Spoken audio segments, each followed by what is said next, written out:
Eh bien bonsoir, je suis de retour parmi vous, ce bon vieux personne qui est là à nouveau, tout simplement parce que je suis tombé sur une vidéo d'un vidéaste, je vais pas dire youtubeur, je vais dire vidéaste, et qui a fait une vidéo sur Teddy Boy, qui m'a vraiment beaucoup touché, j'ai adoré cette vidéo.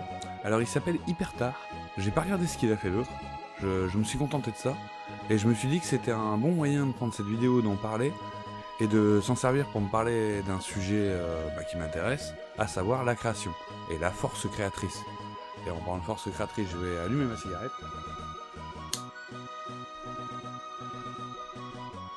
Et comme on parle de Teddy Boy RSA, j'aurais pas trop de honte à fumer pendant cette chronique.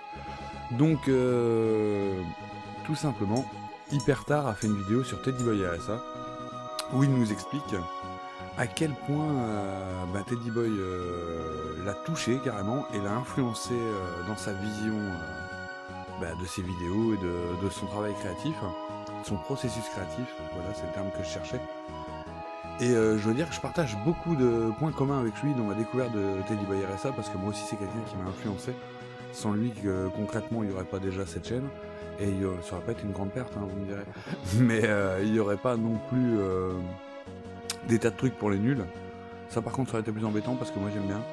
Et donc tout simplement je l'en remercie grandement. Et donc je vais vous décrire un peu ce que dit Hypertar dans ses vidéos. Alors à savoir, il commence par expliquer moi les points importants qui m'ont marqué. Alors d'abord, pour parler un peu de Teddy Boy vite fait avant d'attaquer sur la force créatrice, d'abord il explique quand Teddy Boy il a pas vu un autre youtubeur, il a pas vu une chaîne ou quoi, il a vu un être humain. Alors d'ailleurs, j'en profite pour te dire Hypertar que je te renvoie le compliment, parce que c'est vraiment ce que j'ai ressenti en regardant ta vidéo.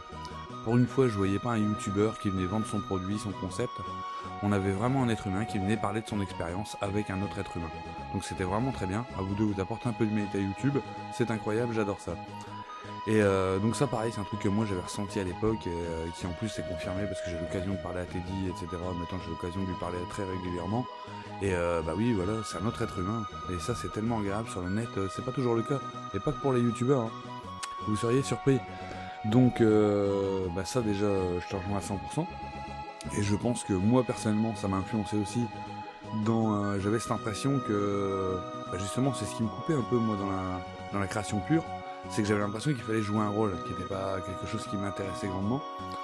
Et réaliser des courses, ça faisait que voilà, ça m'intéressait pas trop. Et Teddy m'a montré que oui, en effet, je pouvais arriver, être moi-même, faire ce que je voulais, pourquoi pas, de nouveaux concepts, des choses comme ça. C'est un peu grâce à lui que je me permets de fumer, de montrer ma fistule sur mon bras sans problème, et de boire mon café pendant que je vous parle. Et voilà, c'est agréable, c'est pas plus mal, et voilà, c'est la force créatrice, encore une fois, c'est de surmonter tout ça, et puis surtout de prendre ça naturellement, arrêter de faire de l'artificiel, et d'être vraiment focalisé sur l'humain, et sur ce qu'on veut dire. Donc, je vais passer ce passage-là, et je vais arriver surtout à la suite. Ensuite, il nous explique, grâce à lui, tu as compris que, en regardant ces 30 jours, 30 vidéos, alors un défi que j'ai essayé et que j'ai raté, moi personnellement, mais je recommence un de ces jours, tu as vu à quel point il avait progressé. Alors ça, pareil, j'y vais avec toi. Surtout au moment où tu dis, et quand j'ai regardé mes propres vidéos, je me suis rendu compte que je progressais pas tant que ça. Pareil, moi c'est quelque chose qui m'a boosté, c'est vraiment une chose dont je me suis rendu compte grâce à Teddy, c'est qu'en effet on pouvait progresser. Il faut faire progresser son art un peu dans la pensée asiatique. Et moi c'est vrai que grâce à lui, maintenant quand je regarde mes vidéos, c'est pas une vantardise, hein, c'est tout simplement être objectif, je remarque que techniquement elles ont augmenté. Parce que voilà, maintenant j'ai le goût, j'ai envie de tester, d'arriver à un meilleur résultat pour que ce soit plus agréable à regarder, à écouter, etc. Ensuite tu parles de la force créatrice justement. Et la force créatrice, moi c'est quelque chose qui m'inspire, de toute façon c'est ce qui nous inspire tous, dès l'instant où vous faites quelque chose de créatif, c'est cette force créatrice qui vous met en branle.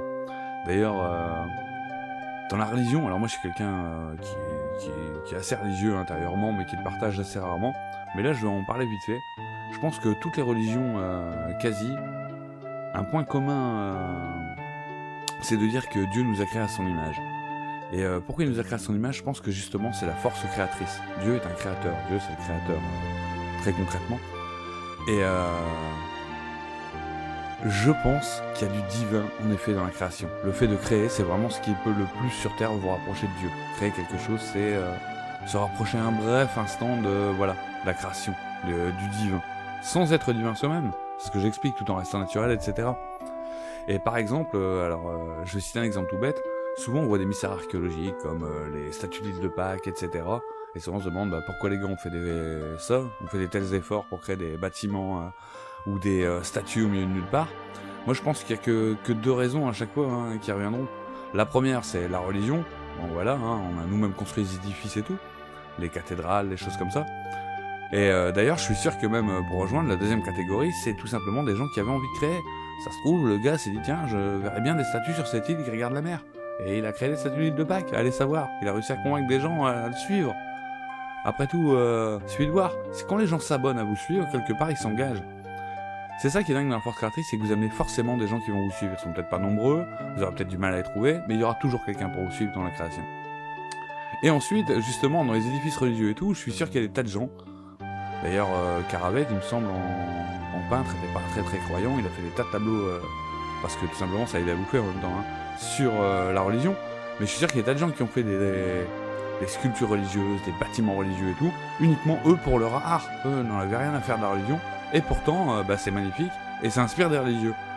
Tout ça pour dire qu'il y a quelque chose de divin dans la création, et qu'aujourd'hui, je sais qu'on a la facilité de dire oui, grâce aux nouvelles technologies et tout, maintenant on peut créer. Non, créer, on a toujours pu le faire. Vous pouviez prendre de la terre glaise, vous pouviez prendre un crayon et dessiner. Créer, on peut toujours le faire, avec ou sans moyens. Bon, après, selon ce que vous voulez faire, il faudra plus ou moins de moyens. D'ailleurs, on va y revenir après, j'en reparler parce qu'il y a un dernier point dans cette vidéo que je vais aborder. Mais créer, on peut toujours le faire. Par contre, ces nouvelles technologies nous permettent beaucoup plus partager nos créations. C'est vrai qu'avant, vous faisiez un dessin, vous allez le montrer à 10 personnes, et puis voilà. Maintenant, grâce à YouTube, potentiellement, vous pouvez toucher des milliards de personnes. Voilà, Gangnam Style. Vous voyez, c'est ça le problème un peu de YouTube et tout.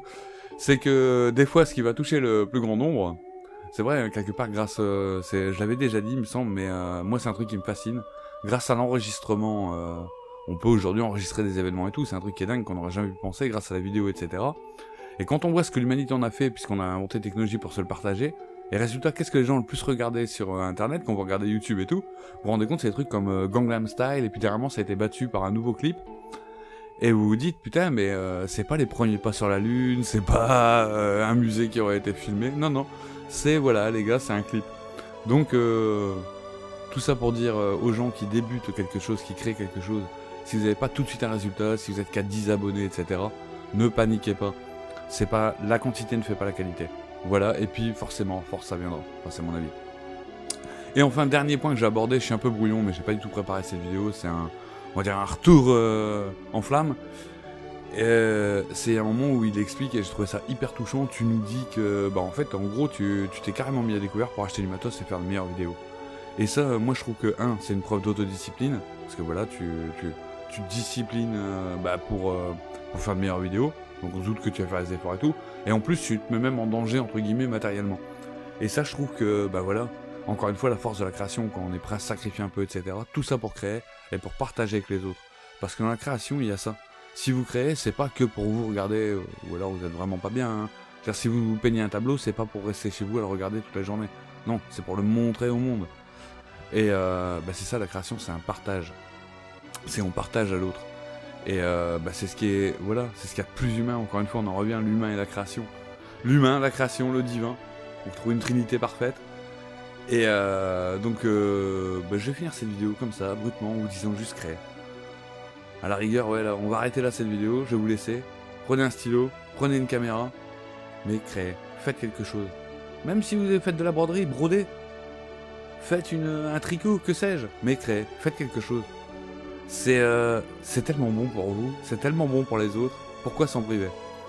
Donc voilà, et puis hyper tard, encore une fois, félicitations, d'abord t'as un super pseudo, j'adore, et ensuite ta vidéo était sincère, elle était humaine, et c'est vraiment dans le sens compliment. Donc je te conseille de continuer comme ça, j'espère que ça marche, je vois que c'était novembre 2016, j'ai pas regardé après ce qui s'est passé, et voilà. Et encore une fois, merci à Teddy d'être Teddy, et puis je vous dis à très bientôt sur la chaîne de personnes. Et encore une fois, tout ça, tout ce que je viens de vous dire, c'est pas très important. Pas tout, c'est personne qui le dit.